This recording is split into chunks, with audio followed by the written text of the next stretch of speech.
नमस्कार, आप देख रहे हैं जनतंत्र टीवी। राजस्थान की अहम खबरों के साथ हाजिर हूं मैं शिल्पा तोमर।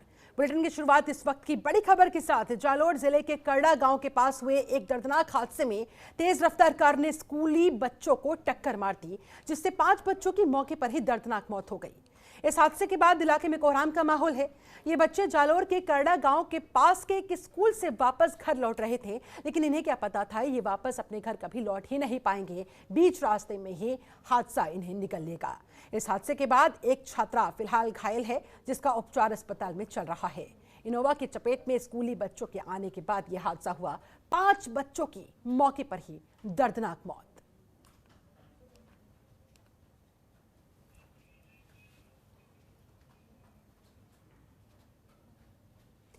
वहीं 2 युवकों की पिटाई का एक वीडियो हो रहा है सोशल साइट्स पर काफी वायरल, जिसमें कुछ कार सवार युवक डंडों से लैस होकर अचानक से हनुमानगढ़ जंक्शन के बस स्टैंड के बाहर खड़े होकर वहां हंगामा करना शुरू कर देते हैं। वहां खड़े हुए 2 युवकों की पिटाई करना शुरू कर देते हैं।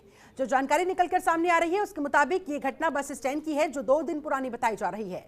ये युवक बस में सफर कर रहे थे, जिसमें सवार एक युवक से उसका झगड़ा हो गया।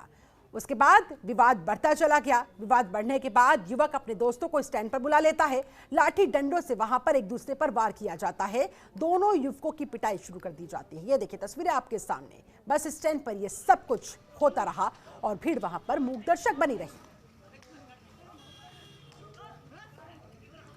तो युवकों की पिटाई का ये वीडियो जो हो रहा है इन दिनों सोशल मीडिया पर काफी वायरल। दरअसल 2 दिन पुरानी ये घटना बताई जा रही है। बस स्टैंड की ये घटना बताई जा रही है हनुमानगढ़ में, जहां पर 2 युवक बस स्टॉप पर खड़े हुए थे और बस में सवार उस समय एक अन्य शख्स के साथ उनका विवाद हो गया और देखते ही देखते उस शख्स ने अपने कुछ साथियों को वहां पर बुलाकर लाठी डंडों से दोनों युवकों को पीटना शुरू कर दिया। फिलहाल पुलिस तक मामला जा पहुंचा है। पुलिस ने मामले में कार्रवाई की बात कही है।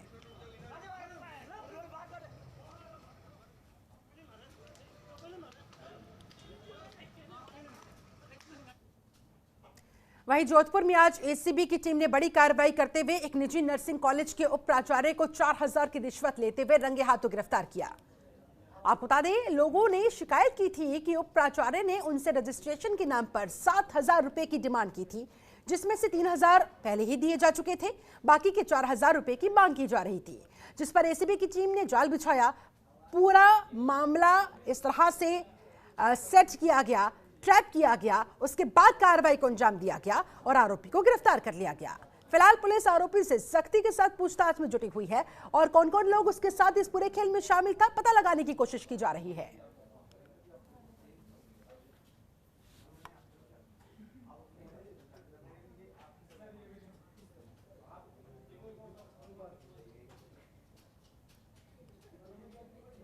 वह विश्व टीबी रोग दिवस के मौके पर राजधानी जयपुर में राज्य स्तरीय कार्यक्रम का आयोजन किया गया, जिसमें सीएम अशोक गहलोत और स्वास्थ्य मंत्री डॉक्टर रघु शर्मा वीसी के जरिए जुड़े, यानी कि वीडियो कॉन्फ्रेंसिंग के माध्यम से वो जुड़े, अपनी बात रखी। इस दौरान उन्होंने अपने संदेश में कहा, भारत को 2025 तक टीबी से देश को मुक्त कराने के लिए राजस्थान पहल करेगा और देश में सबसे पहले टीबी रोग मुक्ति वाले पूर्ण राज्य का दर्जा हासिल करेगा। इस मौके पर राज्य स्तरीय कार्यशाला में जन स्वास्थ्य निदेशक डॉक्टर के शर्मा के मुताबिक कुछ समय पहले तक टीबी मरीजों को हेय दृष्टि से देखा जाता था, लेकिन अब राज्य सरकार के प्रयासों से न केवल उनका समुचित उपचार किया जा रहा है, जिससे समाज में भी उनके प्रति नजरिया बदला है। राज्य टीबी अधिकारी डॉक्टर विनोद गर्ग ने बताया, टीबी उन्मूलन में राजस्थान बेहतर कार्य कर रहा है।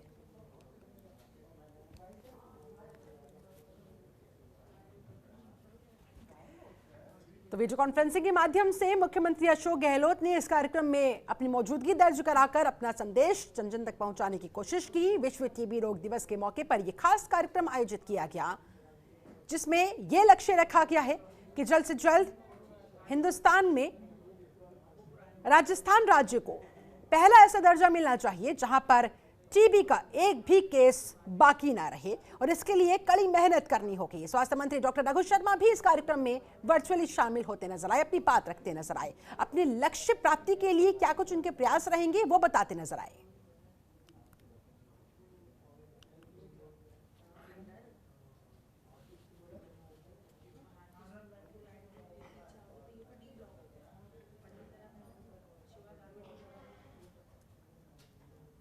वहीं देश सहित राजस्थान और बूंदी में लगातार कोरोना महामारी एक बार फिर से नए रूप में अपने पैर पसारती नजर आ रही है। बढ़ते हुए कोरोना केसेस को रोकने के लिए राज्य की सरकार, प्रशासन स्थानीय स्तर पर जागरूकता कार्यक्रम भी चला रही है, जिसे जिला कलेक्टर आशीष गुप्ता ने हरी झंडी दिखाकर रवाना किया। दरअसल एक रैली निकाली गई। ये रैली शहर के मुख्य मार्गों से होती हुई निकली, जिसमें कोरोना गाइडलाइंस का पालन करने को लेकर रैली में मौजूद शिक्षक संदेश देते नजर आए।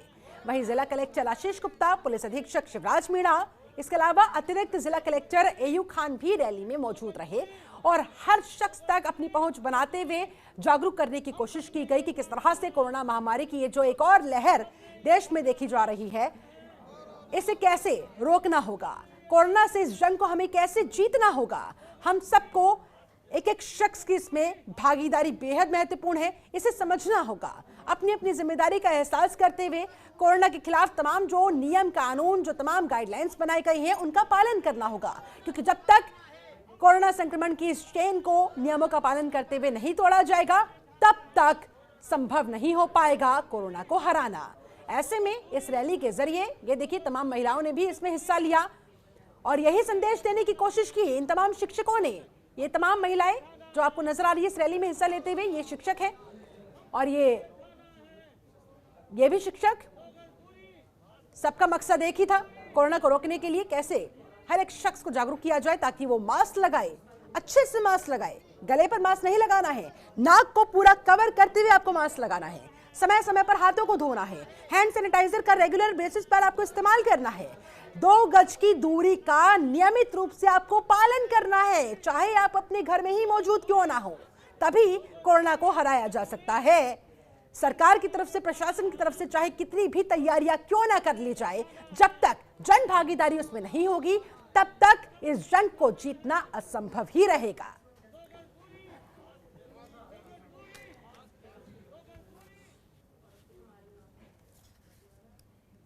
वहीं कोटा शहर के अनंतपुरा थाना क्षेत्र में बावड़ी इलाके में दिन दहाड़े फायरिंग का मामला सामने आया, जिससे वहां पर हड़कंप मच गया।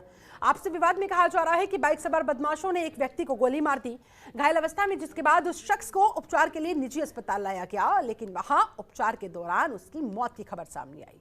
मृतक का नाम जीतू कहा जा रहा है, जो महावीर नगर थाने का हिस्ट्री शीटर है। सूचना पर पुलिस के आला अधिकारी मौके पर पहुंचे हुए घटना का मौके का मुआयना किया गया। शव को मॉर्चरी में शिफ्ट करवा दिया गया। जानकारी के मुताबिक अवैध शराब बिक्री को लेकर मृतक जीतू टेंशन शिकायत करता था। इसी बात को लेकर कई बार उसका विवाद भी हुआ था और कुछ महीने पहले ही जीतू के नाबालिग बेटे की भी चाकू से गोदकर हत्या कर दी गई थी।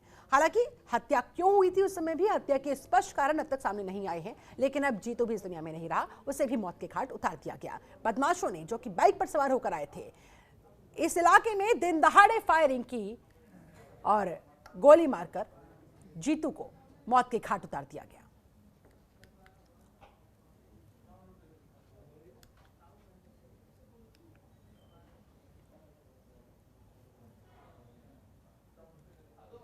वहीं श्रीगंगानगर के सूरतगढ़ अग्रसेन भवन में शहीद आजम भगत सिंह की जयंती के मौके पर रक्तदान शिविर का आयोजन किया गया, जिसमें युवाओं ने बढ़ चढ़कर रक्तदान किया। रक्तदान शिविर का आयोजन भगत सिंह क्लब सूरतगढ़ की तरफ से किया गया था। इस मौके पर मुख्य अतिथि डॉक्टर हरमिंदर कौर ने भगत सिंह की फोटो पर माला अर्पित की। रक्तदान शिविर का इस तरह से शुभारंभ किया गया और सबसे अच्छी बात तो ये रही कि बहुत बड़ी संख्या में युवाओं ने बढ़ चढ़कर इस रक्तदान शिविर में हिस्सा लिया, रक्त को दान किया। कहा भी जाता है रक्तदान महादान, और आपके शरीर से निकला एक एक रक्त की बूंद किस तरह से किसी के जीवन को बचा सकती है, इस बात का एहसास युवाओं को था। इसी वजह से वो बड़ी संख्या में इस रक्तदान शिविर में अपना रक्तदान करने के लिए आए। ये सबसे अच्छी बात रही और शहीद दिवस के खास मौके पर इस शिविर का आयोजन किया गया था।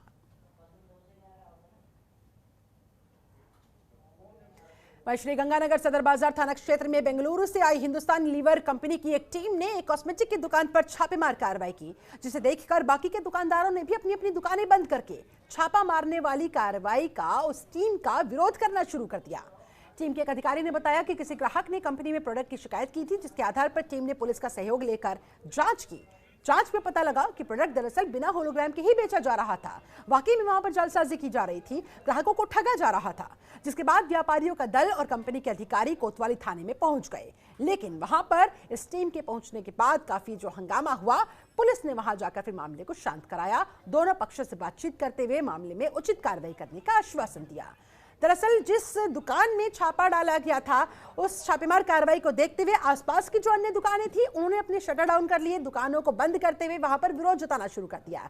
जबकि हिंदुस्तान लीवर की जो टीम वहां पर कार्रवाई करने के लिए पहुंची थी, उन्होंने कहा कि हमें दरअसल एक कस्टमर की तरफ से प्रोडक्ट के खिलाफ शिकायत मिली थी, जिसके आधार पर यह कार्रवाई की गई है, ये छापा मारा गया है और इसमें पता लगा है कि बिना होलोग्राम के ही यहां पर प्रोडक्ट को बेचने का काम किया जा रहा था, जो कि सरासर गलत है।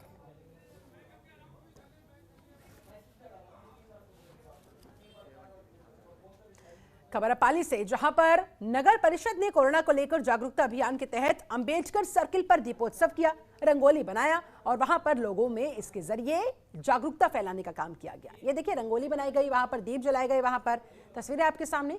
इस मौके पर जिला कलेक्टर अंशदीप ने दीप प्रज्वलित करते हुए कार्यक्रम की शुरुआत की। आयुक्त ब्रजेश रॉय ने बताया, कोरोना की दूसरी लहर की आशंका के मद्देनजर नगर परिषद ने कोरोना जागरूकता हेतु विविध गतिविधियां प्रारंभ की है। अलग अलग गतिविधियों के जरिए मकसद वही, कोरोना के प्रति लोगों को जागरूक करना, कैसे कोरोना से खुद को और अपने परिवार को बचाकर रखा जा सकता है। इसी के तहत रंगोली बनाते हुए दीपोत्सव का भी कार्यक्रम का यहां आयोजन हुआ।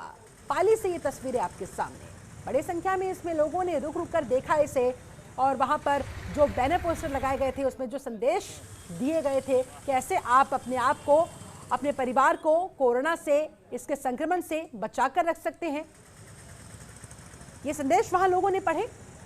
दीप प्रज्वलित करते हुए कलेक्टर ने इस कार्यक्रम की शुरुआत की, जिसकी सराहना वहां आम जनता की तरफ से भी की गई। खबरों के निष्पक्ष विश्लेषण के लिए सब्सक्राइब करें Jantantra TV and press the bell icon. Never miss any update.